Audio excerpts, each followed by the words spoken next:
Kerumunan massa acara Habib Rizik Syihab di wilayah Polda Metro Jaya dan Polda Jawa Barat berbuntut panjang.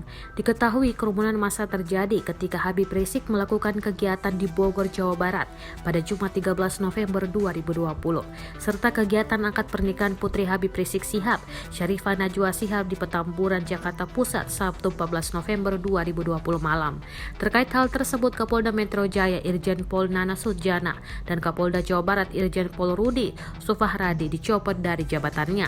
Kapolri Jenderal Pol Idam Aziz mencopot dua kapolda yang dianggap tidak melaksanakan perintah dalam penegakan protokol kesehatan terkait pencegahan penularan COVID-19. Ada dua kapolda yang tidak melaksanakan perintah dalam menegakkan protokol kesehatan, maka diberikan sanksi berupa pencopotan Kapolda Metro Jaya dan Kapolda Jawa Barat, kata Kadif Humas Polri Irjen Pol Argo Yuwono di Mabes Polri Jakarta pada Senin 16 November 2020. Atas pencopotan itu, Kapolda Metro Jaya kini dipimpin Irjen Pol Muhammad Fadil Imran yang sebelumnya menjabat Kapolda Jawa Timur. Sementara itu, Nana Sujana dimutasi menjadi Korps Ahli Kapolri. Sementara itu, Kapolda Jawa Barat digantikan Irjen Pol Ahmad Dovuri.